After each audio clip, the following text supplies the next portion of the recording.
Donc l'évolution de nos patients, à partir d'une seule saison d'école d'atopie, 9 sur 10, ils avaient un scorade qui est inférieur à 20. Une petite avait un scorade à 28, avec celui de départ qui était supérieur à 40. Et elle a bénéficié d'une cure thermale offerte gracieusement par les laboratoires La Roche-Posay. On a vu aussi la qualité de vie qui était améliorée et les patients sont passés au suivi semestriel qui était avant un suivi mensuel. Donc, au total, l'école d'atopie, ça demande un travail d'équipe, une solidarité entre les coéquipières. Donc, je tiens à remercier le professeur Dress, qui est la pédiatre allergo qui est avec nous, la psychologue Dr Jinan Radi et notre infirmière Selma pour leur motivation, leur intérêt et leur disponibilité. Et je remercie encore une fois les laboratoires La Roche-Posay qui nous ont permis de retrouver le sourire à certains de nos patients. Merci. Donc merci madame professeur Hokar. Donc professeur Dress, elle est là, yak. D'accord, donc je crois qu'on ne va pas faire de discussion à cause du temps. On va enchaîner avec les communications. On en a assez parlé de la dermatite atopique. Donc il y aura des séances de communication libre. Normalement, il y a 10 communications libres avec 5 minutes par communication. On va donc enchaîner selon le programme qui existe dans le recueil des résumés. Donc, Dr Ramit.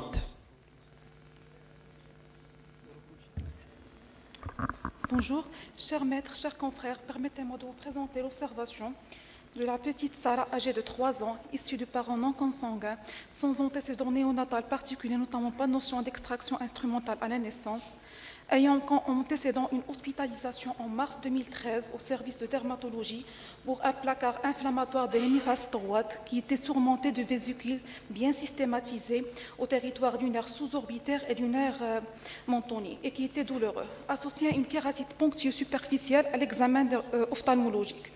Donc, on a pu retenir le diagnostic de zone au territoire du nerf trijumeau. La patiente a été traitée avec une bonne évolution clinique. Le bilan d'immunodépression, que ce soit congénitale ou acquise, a été demandé, revenant négatif. Alors, 18 mois plus tard, la patiente a présenté un tableau clinique fait d'épisodes de flash et d'hypersudation qui étaient localisés au niveau de la joue droite, qui étaient récidivants et déclenchés à chaque fois que la patiente prend certains aliments. Donc, les parents ont consulté chez un ORL qui a demandé une panoplie d'examens paracliniques allant d'une rhinoscopie jusqu'à une TDM faciale en passant par une échodoppler de la joue droite qui sont tous revenus négatifs. Alors, à l'admission, l'examen clinique notait la présence de lésions cicatricielles hyperpigmentées atrophiques par endroits au niveau de la région sous-orbitaire, au niveau de la commissure labiale droite. Un test de provocation à la consultation par la consommation d'aliments salés a permis d'objectiver les lésions décrites par les parents, faites d'érythème au niveau de l'hémiphase droite, avec hypersudation et la chaleur qui s'étale de la commissure labiale droite jusqu'au niveau temporal. Un deuxième test qui a été fait, objectivant l'apparition des lésions quelques minutes après l'ingestion d'aliments salés, qui va s'aggraver dans les 30 minutes, puis disparaît à 1 heure après l'arrêt de l'alimentation incriminée. Alors, devant les antécédents de zone de l'hémiphase droite, devant les données de l'interrogatoire, la topographie bien systématisée de la symptomatologie et la positivité des tests de provocation, on a pu retenir le diagnostic du syndrome de Lucéfré. La patiente a été mise sous un traitement symptomatique avec une évolution qui est stationnaire, le recul actuel étant de 6 mois. Notre observation a la particularité d'être une affection qui est très rare, surtout en population pédiatrique. Les étiologies sont multiples, mais l'étiologie infectieuse reste exceptionnelle. Et surtout, c'est une pathologie qui est méconnue par les médecins, ce qui explique la panoplie d'examens qui étaient demandés par l'ORL et leur coût qui était très cher. En discussion, le syndrome de Lucéfré, appelé encore syndrome du nerf auriculotemporal, a été décrit pour la première fois en 1923 par le neurologue Lucéfré. Il est défini comme étant l'expression clinique d'une neuropathie végétative qui est causée par une lésion du nerf auriculotemporal. Cette neuropathie est due à une réinnervation aberrante des fibres parasympathiques de ce nerf qui va se diriger vers les glandes écrines et les vaisseaux cutanés superficiels. Alors, en ce qui concerne la physiopathologie, elle n'est pas totalement expliquée. Plusieurs théories ont été suggérées plaidant en faveur d'une régénération axonale aberrante, mais au fait, il y a plusieurs mécanismes qui sont intriqués du fait de la complexité anatomique de cette région et de l'anastomose entre les différentes fibres nerveuses entre le sympathique et le parasympathique. Ce schéma récapitulatif de l'innervation végétative parasympathique et sympathique de la face, alors le système parasympathique est responsable de l'innervation de la glande parotyde et donc de la salivation par le biais du nerf auriculotemporal. Et le sympathique, il est responsable de l'innervation de la peau, des glandes sudorales écrines et des vaisseaux périphériques. Alors quand on a une lésion au niveau du nerf auriculotemporal, que ce soit secondaire à un traumatisme ou secondaire à une inflammation, il va y avoir une régénération des fibres atteintes de ce nerf, mais cette régénération va être abusive et anormale, faisant des anastomoses entre les systèmes sympathiques et parasympathiques, ce qui explique, si on a une stimulation du système parasympathique, il va y avoir un influx nerveux qui va stimuler le sympathique, et donc il va innerver les vaisseaux de la peau, entraînant une vasodilatation qui va se traduire par l'érythème, et il va innerver les glandes sudorales responsables de l'hypersudation. En ce qui concerne les étiologies, sont tout à fait différentes chez l'enfant que chez l'adulte, vu que chez l'adulte, elles représentent une complication post-opératoire des chirurgies parotidiennes. Une recherche bibliographique sur la base de données PubMed entre 1945 et 2015 a permis de recenser seulement 58 articles qui rapportaient 116 cas d'enfants atteints de ce syndrome. Les causes sont multiples, mais ils sont dominés surtout par les traumatismes obstétricaux avec extraction instrumentale, notamment les ventouses, les spatules et les forceps. Ce graphique illustre les différentes causes qui ont été listées dans la littérature chez l'enfant. Alors, la cause infectieuse n'a été rapportée que dans 2 cas et représente moins que 12% des étiologies. Alors, le seul cas qui a été publié dans la littérature d'un syndrome de Frey secondaire à un zona chez un enfant, c'est celui-là d'une jeune fille de 11 ans ayant un antécédent de zona à l'âge de 6 ans et qui présente le même tableau clinique que notre patiente. Le deuxième cas qui a été publié de cause infectieuse était chez un nourrisson âgé de 6 mois qui présentait la même symptomatologie, mais secondaire à une varicelle qui était sévère à 21 semaines d'aménorrhée chez la mère. Cliniquement, la symptomatologie survient quelques semaines jusqu'à des mois après la cause présumée. Cette période de latence a été expliquée par la régénération des fibres végétatives parasympathiques. Alors, après quelques minutes de la stimulation, que ce soit gustative ou mécanique, il y aura une apparition d'un érythème au niveau de la face qui est le plus souvent linéaire, allant de la commissure labiale jusqu'à la région temporale. Il peut atteindre toutes les mi-faces. Il peut être associé à une chaleur ou une hypersudation. Alors, il a la caractéristique sémiologique d'être unilatéral. Quelques rares cas qui ont été décrits du syndrome bilatéral qui étaient dus à des anomalies congénitales. Il va disparaître entre 5 à 120 minutes après l'arrêt du repas, selon les cas. Il n'y a pas de test diagnostique recommandé chez l'enfant. C'est un diagnostic clinique basé sur l'interrogatoire et les données de l'examen clinique.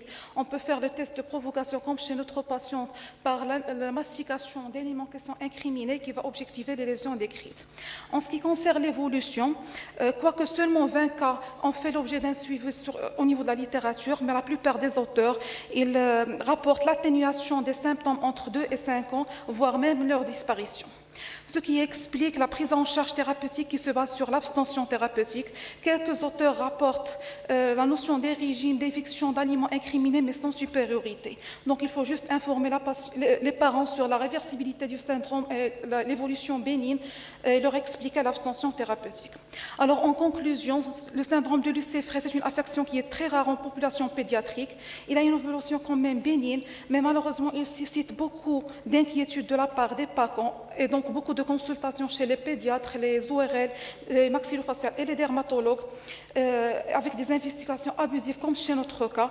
Donc notre rôle est de rassurer les parents sur la réversibilité du syndrome et de leur convaincre de l'abstention thérapeutique. Je vous remercie. Donc merci pour cette excellente communication. Je donne la parole au Dr Aït Wakrouch, donc CHU de Marrakech.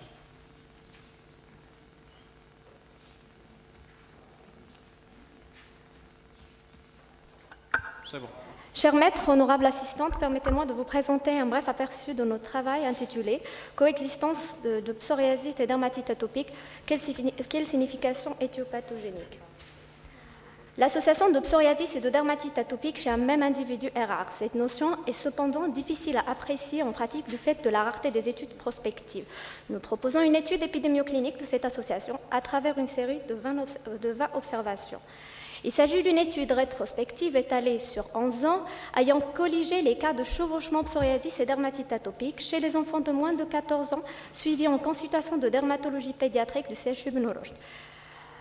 Ont été inclus les patients avec coexistence de signes cliniques de psoriasis et de dermatite atopique. 20 cas de chevauchement psoriasis et dermatite atopique ont été colligés avec un âge moyen de 8 ans et une légère prédominance masculine. La durée d'évolution moyenne de la maladie était de 5 ans. Un antécédent familial d'atopie était retrouvé chez 4 cas et un antécédent familial de psoriasis chez 8 cas. Les lésions cutanées étaient le plus souvent à type de lésions érythématosquameuses en plaques en gouttes, le plus souvent associées à un eczéma des plis. Il a été retrouvé également des kératodermies palmoplantaires, un état squameux de cuir chevelu, un eczéma des convexités et en atteinte du siège chez le nourrisson. La biopsie cutanée était réalisée chez uniquement 10 patients avec un aspect de dermite spongiotique psoriasiforme dans 7 cas et de dermite spongiotique dans 3 cas. Sur le plan thérapeutique, les dermocorticoïdes ont été utilisés chez 17 cas, les émollients chez 9 cas, l'association calcipotriol bêta-méthazone topique chez 3 cas, avec de l'acide salicylique chez 5 cas, en cas de kératodermie palmoplantaire et une antibiothérapie antistreptococcique chez 7 cas. Le tacrolimus topique était utilisé uniquement chez 1 cas. L'évolution était bonne sous traitement. En guise de discussion, l'originalité de notre travail réside dans la rareté de cette association, la difficulté diagnostique et la complexité de prise en charge. Une étude réalisée par Beer et collaborateurs avait montré que 17,7% de patients atteints de dermatite atopique avaient un psoriasis et que 9,5% de patients atteints de psoriasis avaient une dermatite atopique. En 2014, il a été montré qu'un psoriasis chez les parents augmente le risque de dermatite atopique chez la progéniture. Les kératinocytes des patients atteints de psoriasis et de ceux atteints de DA présentent des profils cytokiniques différents. Néanmoins, certains cytokines sont associés aux deux dermatoses. En 2001, il a été démontré que dans les deux affections, il s'agissait d'une anomalie de différenciation terminale des kératinocytes aboutissant à une modification des défenses immunitaires au niveau épithélial.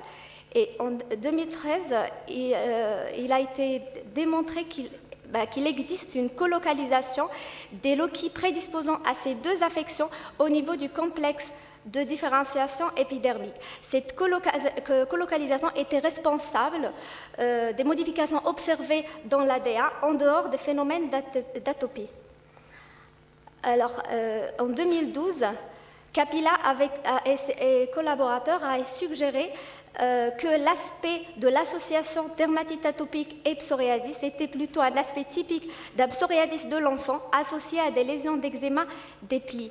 Notre étude avait montré également qu'il s'agissait d'un aspect d'un psoriasis de l'enfant ou du nourrisson associé à des lésions d'eczéma des plis ou des convexités, avec dans les antécédents un psoriasis plutôt qu'une atopie dans la famille. Sur le plan thérapeutique, la même étude en 2012 avait suggéré l'efficacité du traitement spécifique du psoriasis, en particulier des dermocorticoïdes, de calcipotriol et de la photothérapie UVB. Notre étude avait montré également l'efficacité des dermocorticoïdes, de l'association calcipotriol bêta-méthazone topique et du traitement antibiotique anti-streptococcique. En conclusion, la coexistence psoriasis et dermatite atopique chez le même individu est rare. Il s'agit d'une illustration type du fait de l'existence d'une colocalisation des gènes prédisposant aux deux affections peut induire leur chevauchement. L'aspect clinique est plutôt proche du psoriasis avec une efficacité du traitement spécifique du psoriasis. Je vous remercie. Merci. Donc on va passer à la communication suivante. Œdème de visage chez un nourrisson de 14 mois. Dr Rachadi. Je me présente, je suis Dr Husni Alaoui, je suis installée en libéral à Marrakech. Donc durant la première communication, ils ont précisé que la malade avait été mise sous traitement symptomatique. J'aimerais savoir lequel et le recul de ce traitement, est-ce qu'il y a eu une certaine efficacité ou pas? Merci. C'était inefficace. Ça, oui, tout à fait, pour donner une vasoconstriction, mais c'était inefficace. Dans tous les cas, malgré cette crème, la petite a continué de faire les crises de flush. Et donc, on espère qu'il y aura une amélioration spontanée, tout simplement. En vitamine B.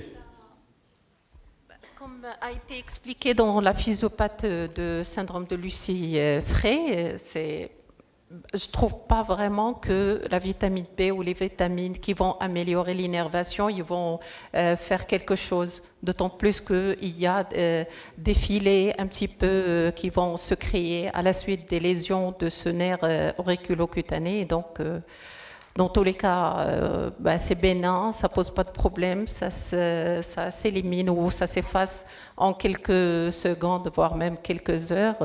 Ça ne gêne pas. C'est juste le fait que les parents s'inquiètent de voir une rougeur qui apparaît à chaque alimentation ou mastication. Merci. Allez-y.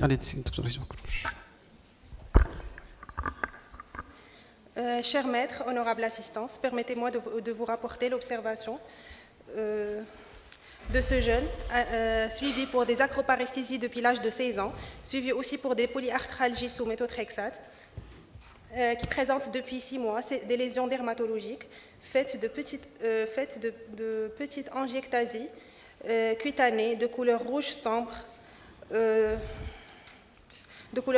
à noir bleuté, qui ne s'efface pas à la vitropression, avec une surface qui est légèrement hyperkératosique, située préférentiellement au niveau de l'ombilic, au niveau des cuisses, sans autre signe d'appel digestif ni respiratoire, associé à des arthralgies d'allure inflammatoire au niveau des 2 genoux, des MCP, des IPP et des IPD.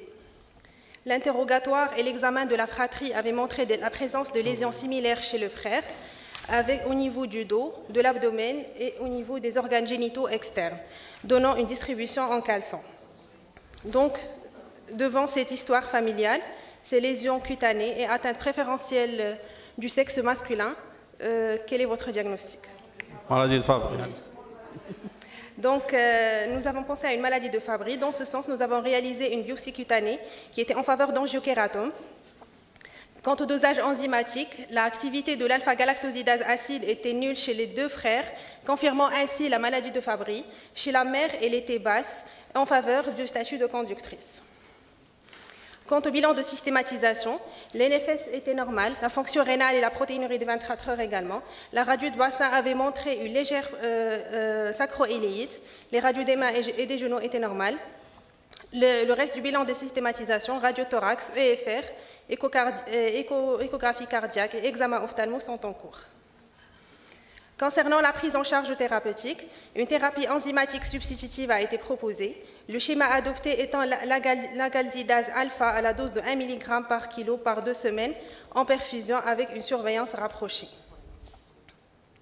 La maladie de Fabry ou Andersen-Fabry ou angiokeratoma corporis diffusum universale était décrite pour la première fois en 1898. C'est une maladie rare, pan-ethnique, dont l'incidence ne dépasse pas 1 sur 60 000 cas par an. Nouveaux cas par an. Elle a atteint préférentiellement le sexe masculin.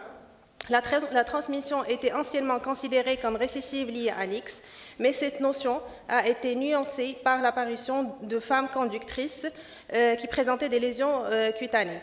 Donc la transmission elle est autosomique liée à l'X à pénétrance variable par une inactivation aléatoire du chromosome X. Cette mutation portée sur ce chromosome est responsable d'un défaut, voire absence, de l'alpha-galactosidase A. L'alpha-galactosidase A est l'enzyme responsable du métabolisme des sphingolipides. L'absence de cette enzyme aboutit à une accumulation des sphingolipides, cette accumulation qui est neutre, et c'est des sphingolipides qui sont non dégradables. L'accumulation progressive de ces lipides et les ubiquitaires rendant compte de la manifestation clinique systémique. qui peut atteindre les cellules endothéliales, les cardiomyocytes, les glandes sudoripares, les neurones, le tube digestif et le muscle piloérecteur. Les manifestations cliniques peuvent apparaître dès le bas âge, vu que cette accumulation des sphingolipides peut commencer pendant la vie intra-utérine. Elle atteint préférentiellement le sexe masculin, mais également les femmes, par une inactivation aléatoire du chromosome X. La manifestation clinique la plus fréquente est neurologique et psychiatrique, à type d'acroparesthésie et diminution de l'estime de soi par les lésions cutanées, dermatologique à type d'angiokératome, gastro-intestinale, douleur abdominale et diarrhée, voire un syndrome de malabsorption. Le reste des manifestations systémiques sont à dépister par le bilan de systématisation et sont d'apparition secondaire, notamment cardiaque, cardiomyopathie ou coronaropathie, ophtalmique, cornéa verticulata et rénale, un type d'insuffisance rénale, voire un syndrome néphrotique. Le diagnostic positif repose sur le dosage enzymatique de l'alpha-galactosidase. Les manifestations ubiquitaires imposent un bilan systématique. Les principaux diagnostics différenciés, c'est la maladie d'Osler-Randu-Weber, qui est telle autosomique dominante, et les angiokeratomes sont accompagnés par des épistaxis récidivantes et des malformations artério-veineuses responsables d'un syndrome hémorragique. Les hémangiomes séniles ou taches rubis, les télangiectasies associées à des maladies systémiques. Le traitement et les symptomatiques pour les angiokeratomes, cryothérapie, électrocoagulation, chirurgie excissionnelle, laser KTP, les hydratants et les antalgiques en cas de douleur, les anticoagulants en cas d'atteinte vasculaire. Le traitement systémique repose sur l'enzymothérapie spécifique recombinante, agaldiase alpha ou bêta à la dose de 0,2 à 1 mg kg par 2 semaines en perfusion avec une surveillance rapprochée. Le but essentiel de ce traitement est de prévenir les complications systémiques par l'accumulation justement de ces sphingolipides. Le dépistage se fait par le dosage de l'alpha-galactosidase A. Il est indiqué chez toute la famille du patient, donc devant toute suspicion de maladie de Fabry, la recherche d'antécédents familiaux s'impose. Chez tous les jeunes ayant des signes cliniques ou biologiques de maladie de Fabry, devant le risque de mutation de novo, c'est-à-dire que l'absence d'antécédents familiaux n'élimine pas le diagnostic. Le pronostic, il y a une réduction de l'espérance de vie de 15 à 20 ans. La mortalité est expliquée par les AVC, l'insuffisance rénale et la cardiopathie. En conclusion, c'est une maladie héréditaire à manifestation systémique. Le diagnostic repose sur le dosage de l'activité enzymatique. Un traitement précoce permet d'éviter la survenue d'atteintes viscérales fatales, améliore également la survie et la qualité de vie. Le conseil génétique est d'une grande importance car il permet de dépister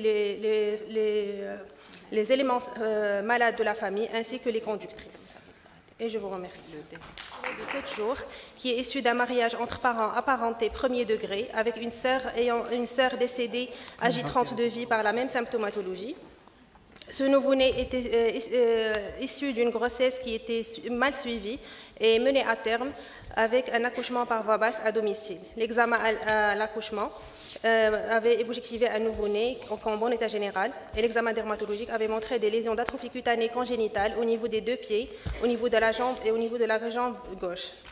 C'est une perte de peau qui est à bordure régulière, recouverte d'une membrane qui est fine et translucide, laissant visibles les vaisseaux avec une anonychie des gros orteils. Il avait également des lésions d'épidermolyse bulleuse héréditaire, faites de lésions bulleuses au niveau buccal et atteinte des ongles des mains à type d'onychomades. Quel est votre diagnostic? C'est un syndrome de Barth. Et il a été pris en charge par un traitement conservateur, bain antiseptique quotidien, pansement gras et prévention de l'infection. Ce traitement avait permis une épithélialisation complète des lésions et voici les résultats. Le syndrome de Barth était décrit pour la première fois par Barth et al. En 1966. Il est rare et dont l'incidence ne dépasse pas 1 sur 10 000 naissances. C'est une maladie autosomique dominante qui est caractérisée par une triade clinique, atrophie cutanée congénitale, épidermolyse bulleuse héréditaire et malformation inguéale. Aucune étiologie n'est définie, mais plusieurs hypothèses ont été rapportées, notamment un traumatisme in utero et formation de bulles conséquentes au frottement des jambes, lésions de lignes de Blaschko, de migration embryonnaire expliquant l'aspect en S italique, ou d'autres étiologies, notamment l'adhérence de peau, l'infarctus placentaire, mort d'un fœtus jumeau. Cette mutation qui a eu lieu au niveau du chromosome 3 est responsable d'anomalies du collagène 7. Les zones d'atrophie cutanée congénitale sont les pieds, les faces antérieures des jambes et des genoux, qui peuvent être unies ou bilatérales. La cicatrisation se fait en quelques semaines au prix d'une fragilité cutanée résiduelle. Dans les formes étendues qui peuvent atteindre le membre supérieur, le visage et le cuir chevelu, ils sont considérés de mauvais pronostics. Le traitement il est d'abord conventionnel, il est d'abord conservateur, puis chirurgical à visée réparatrice, autogreffe ou allogreffe pour un meilleur résultat esthétique. Le traitement conservateur précoce est d'une grande importance. Il permet une épithélialisation et fait appel aux bains quotidiens antiseptiques, pansements gras, vaselinés, pommades antibiotiques. Il faut percer les bulles et éviter les traumatismes cutanés, prévenir les syndactylies, antibiothérapie intraveineuse en cas de sepsis et traitement antalgique qui est d'une grande importance, vu que les soins sont très douloureux pour les bébés et ils sont aussi incontournables. Les complications sont d'ordre infectieux, infection locale ou générale, hémorragique par fragilité cutanée, déshydratation, troubles hydroélectrolytiques et hypothermie par déperdition hydrique, cicatrices atrophiques ou hypertrophiques. Le pronostic et les fonctions de la sévérité clinique, elle est généralement favorable, elle est d'autant meilleure que la prise en charge est précoce et que l'épidermolyse bulleuse congénitale est moins sévère. Le conseil génétique est très difficile vu le mode d'expression de la maladie qui est variable. En conclusion, le syndrome de Barth est une association curieuse. L'éthiopathogénie est mal élucidée. La difficulté réside au niveau du diagnostic anténatal et au niveau d'un conseil génétique approprié. Merci pour votre attention. Merci. Donc, on va passer à la communication suivante. Dr Rachadi. Ici. Donc, cher maître et honorable assistance, permettez-moi de vous présenter une observation clinique d'une fillette de 14 mois qui avait comme antécédent deux épisodes d'aphthose buccale à 3 mois d'intervalle, un grand-père suivi pour la maladie de BS7 et une notion de prise d'amoxicilline protégée pour une bronchite surinfectée 4 jours avant le début de la symptomatologie pour laquelle elle a donc consulté. Donc la patiente a consulté pour un œdème de la lèvre supérieure d'apparition brutale 4 jours après le début du traitement par de l'amoxicilline protégée. Donc on a pensé à une origine post-médicamenteuse et on a mis la patiente sous bêta-méthasone et antihistaminique. Donc l'évolution a été marquée par la persistance de l'œdème de la lèvre supérieure avec l'apparition d'œdème périorbitaire, d'abord unilatéral puis bilatéral. Donc, on s'est dit donc peut-être c'est un début, une première crise d'un œdème angioneurotique et on a demandé les inhibiteurs de CA-estérase qui étaient, donc ce dosage était normal. Donc, on a augmenté, on s'est dit donc peut-être c'est donc effectivement une réaction post-médicamenteuse mais qui a un peu pris du temps pour se résorber. Donc, et on a augmenté la dose de bêta-méthasone et on a doublé puis triplé la dose d'antihistaminique. Donc l'évolution a été marquée par l'apparition de nouveaux signes, un œdème blanc périorbitaire et labial supérieur surmonté de lésions purpuriques infiltrées, donc dessinant intimement donc, le contour des yeux et au niveau de la lèvre, le versant cutané de la lèvre supérieure, un érythème discret du visage, des ulcérations aphtoïdes au niveau de l'angle interne de l'œil et près des narines et au niveau du pli interfécier, ainsi une lésion d'aphte génitale. La patiente a également présenté donc, une hypotonie généralisée avec une tête tombante et la patiente ne marchait plus sans aide. Donc, ainsi, on a pensé au diagnostic suivant, donc le lupus systémique, vu que des cas donc de lupus systémique débutant par un œdème donc, de la lèvre supérieure étaient décrits, une vascularite, une maladie de B7 vu la notion d'antécédent familial et d'aphtose bipolaire et une dermatomyosite, quoique une dermatomyosite survenant à un âge aussi précoce n'est pas classique. Donc voilà, donc on a réalisé notre bilan. Les enzymes musculaires étaient donc très augmentées. Les CPK étaient à 4360 unités par litre, ce qui fait donc 25 fois la normale. Les LDH, les azates et les